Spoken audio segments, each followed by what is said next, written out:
All right. Arguably the best class in the game, Mage. You get to break reality. That's pretty much all needs to be said. Mages are an absolute powerhouse in this game. But what do you pick? Well, this is actually a really simple choice. It's this one. Not even joking. There is no reason, unless you are multi-classing, to not play a Conjurer. All of the specialist mage schools give you a bonus spell for every level of magic. One additional spell per level. That's what that means. So at max level, you're going to be casting an additional 9 spells per day. And believe me, especially at those higher level spells, when they start to get scarce, you're going to want this. But in exchange for doing this, you have to give up a school. In the case of the Invoker, you actually used to have to give up 2 schools. They fixed this in the Enhanced Edition because it was stupid. But the Conjurer has to give up the School of Divination. What does this actually translate to? You don't get to identify your own items. That's what that translates to. You'll have to get another party member to do the identification for you, or you'll have to pay the 100 gold fee. That is a worthy trade-off for gaining that extra spell casting ability. But you might be asking, what about this one? What about the Wild Mage? Well, let me ask you a question. Do you feel that a game system based around 1 to 20 rolls for attacks, saving throws, and pretty much everything that you need for combat, percentile rolls for skill checks for your thieves, and all manner of very polyhedral dice for your weapon damage is not random enough? Do you want more random chance in your game? Well, then I've got a deal for you. By taking this kit, you get the same specialist benefit that all of the specialist kits get. You get that 1 additional spell, but now there is a 5% chance, a 1 on a d20, that every time you cast a spell, you get a Wild Surge. Well, what is a Wild Surge? Well, there is a table. And I am not going to link to the table. You can see it in Haravan's guides. That, by the way, we are going to be following. But essentially, it means that your spell can do anything from hasting your entire party, in which case bonus, to holding your entire party. It can literally be the difference between being about to win a boss fight and suddenly losing. Now, I'm going to be fair. I'm overselling this. In actuality, you can actually have a lot of fun with this kit. It's just a question of how much randomness are you willing to put up with. The game is already pretty save scummy as it is. So if you're willing to put up with that extra quick load every now and then by all means, the Wild Mage is actually a really playable class, and you can have a lot of fun with it.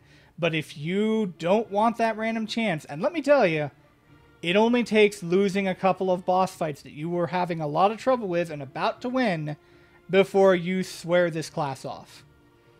But yeah, that's Mages. Thief.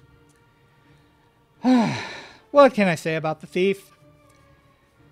When I was talking about class balance, this is one of the things I was talking about.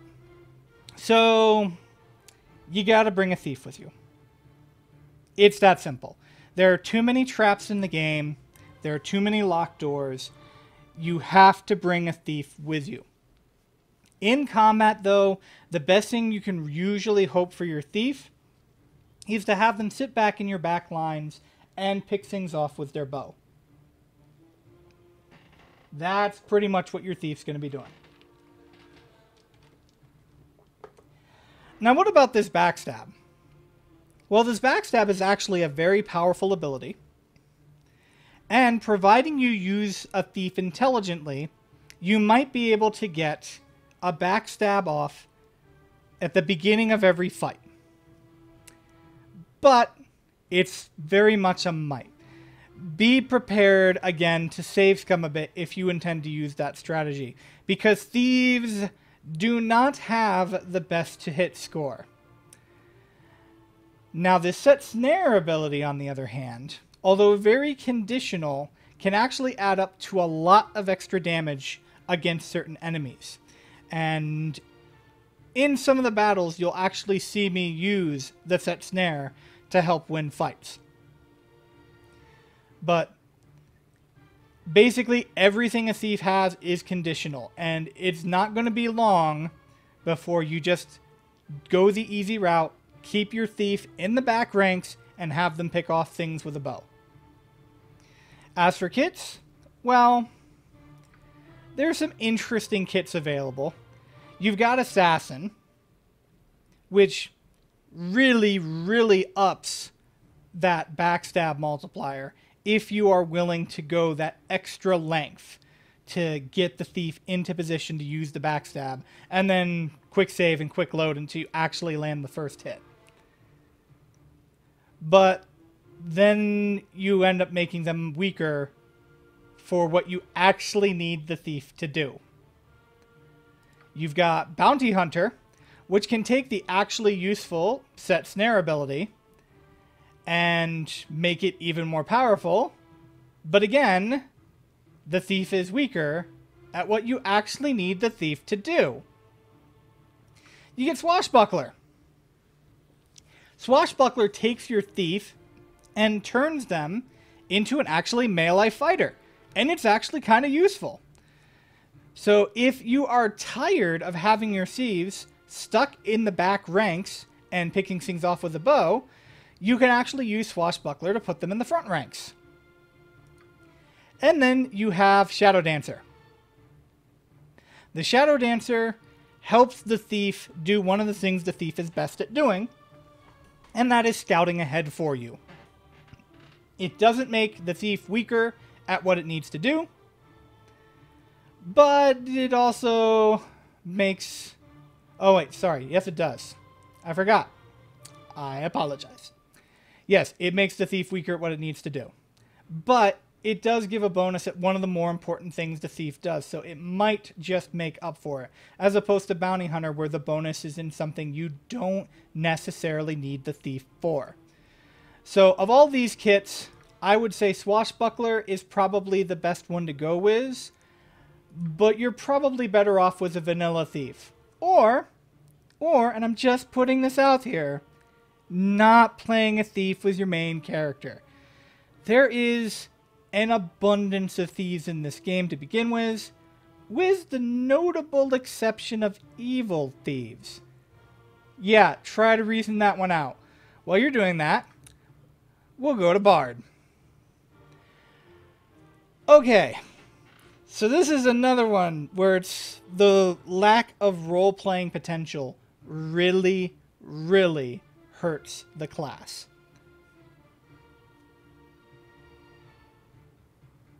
Bards are at best in this game an extra bow with an extra set of spells. And they actually can get a really good selection of spells. Up to 6th level is actually most of your useful utility spells, including the big powerhouse Haste, which you are going to use throughout both games. But what do you need a thief for? You need him to detect traps and open doors. What can a bard not do? They can't detect traps. They can't open doors. They do have Bard Song, which is a lot more useful than you probably think it is. But they can't do the two things you absolutely need your thief in your party to be able to do. So literally, they are just an extra bow and occasional magic buff. Now, the kits changed this a little bit.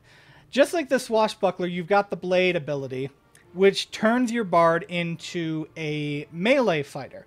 And they're actually pretty good at this. It reduces their lore value, which you're probably going to use spells to identify your items anyway. And it reduces their pickpocket skill, which admittedly actually does kind of hurt a little bit. But again, the Bard is still really not doing what the Bard needs to be able to do. Then you've got Jester, which is interesting, to say the least. It is a complete lateral move. Instead of using your bardic music to help your team, basically the bardic music sows confusion throughout the enemies. And it can actually be quite effective. But not as effective as just having your mage cast confusion. And then you have Skald. The Skald is the closest we get to the 3rd edition Bard. The Bard that is the wonder of 5-man parties.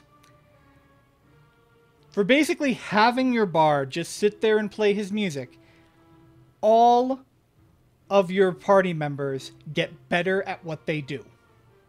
And that is great. But now you're just running around with a 5-man party, earning experience as a 6-man party. So, as much as I love bards, even in 2nd edition, I highly recommend that if you want a bard in your party, use one of the bards available in the game. I would not make your main character a bard. Again, it's perfectly playable. You will be able to beat the game playing a bard. But I wouldn't recommend it. And now we get these oddities. So, Baldur's Gate 2 came out just as Dungeons & Dragons was changing hands and 3rd edition was coming out. So BioWare decided to put in 3 of 3rd edition's classes into Baldur's Gate. And when the Enhanced Edition came out, they took those classes from Baldur's Gate 2 and brought them back so you can now play them in the first game. And they are all very good classes. They are all classes that you can use as your main character and be very powerful with. Sorcerer is basically just a mage, except instead of having a spell book and memorizing your spells, you can cast whatever spells you want. You only have a limited selection of which spells you can cast, but as you get to cast them quite a bit. Way more than any specialist mage is going to be able to cast. The Dragon Disciple kit gives you some interesting little abilities, but all in all, you're probably better off just playing the vanilla Sorcerer. Hey guys, it's Divine Erdrick. If you like what you saw, go ahead and hit that like button and subscribe for more content coming soon. You can also follow me at twitch.tv/derdrick or on Twitter at Divine Erdrick. Thanks again.